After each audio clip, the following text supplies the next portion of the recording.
Bonjour à tous, donc suite et fin de la présentation sur les star masks qui sont réalisés donc par une autre méthode que la méthode traditionnelle, on va dire. Donc je suis revenu sur mon image linéaire d'IC410. Alors je vais la remettre en non linéaire, donc j'applique le process, la STF que je viens glisser dans l'histogramme, je clique sur l'histogramme, voilà. Alors la méthode que je vais vous montrer là, c'est une méthode que j'ai pensée, alors je ne sais pas si ça va être très conventionnel, mais si vous faites peu de pauses au niveau de vos photos, ce qui fait que du coup ça entraîne un gros bruit, ça peut vous être utile.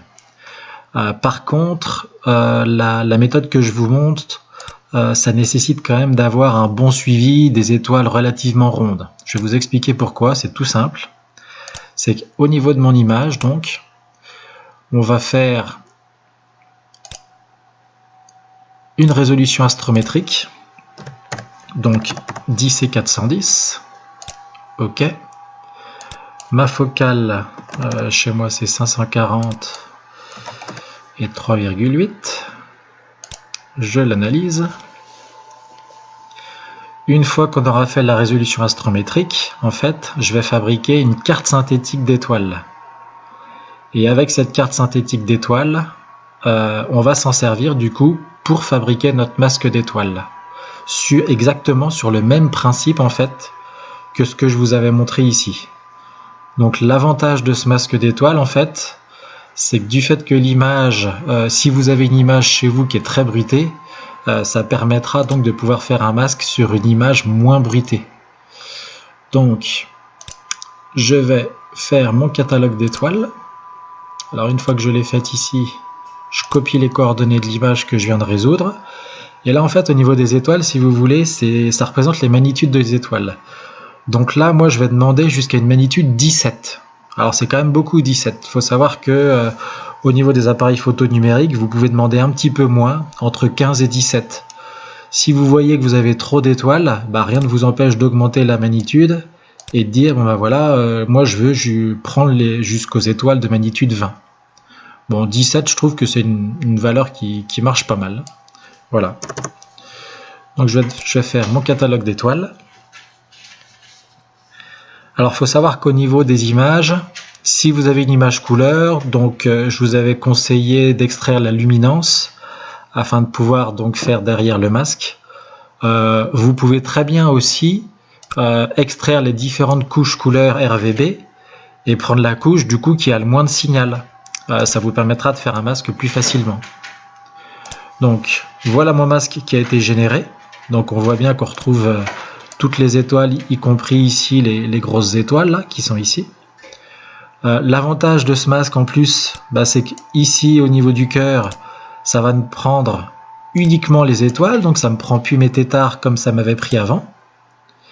Alors, du fait que l'image ici elle est en linéaire, on a bien vu, je vais la remettre en non linéaire. Donc, même principe, j'applique une STF, ici, je la transforme, je peux fermer, je le ferme, et voilà. Une fois que je suis ici, je vais refaire le même principe. Alors, je vais la lisser, je vais vous dire, on s'en fout, on fait ça comme un cochon, afin d'éviter d'avoir le fond de ciel ici, voilà. Donc on a vraiment une image qui est moche, mais au moins, on a les étoiles toutes les étoiles qui sont là, et un fond de ciel, vous voyez, qui est à un K qui est de 0,4. Alors, il varie peut-être un petit peu, mais globalement, il est de 0,4. Et au niveau de mes étoiles, de toute manière, je vais être 0,24, pardon. Et au niveau de mes étoiles, donc là, vous voyez, même une toute petite là qui brille très peu, je suis déjà à 0,3. Donc, ce que je vais faire, afin de prendre le maximum de structure, je refais mon pixel mat et ici donc je rentre la valeur 0,3. Donc là ça va vraiment tout me prendre au niveau de mes étoiles, même 0,35 ça va aller. Je fais mon masque, voilà, donc là ça m'a pris toutes les étoiles, on voit bien. Même principe, alors il n'y a pas besoin de mettre de tampon.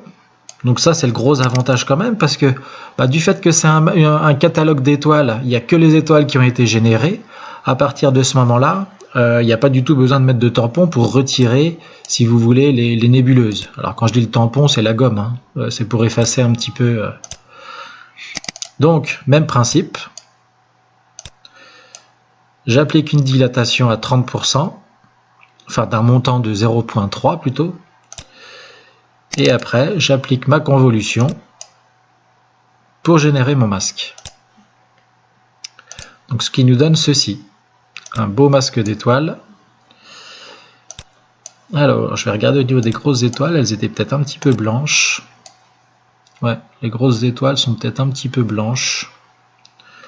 À voir si on veut davantage du coup le flouter au niveau de ces grosses étoiles.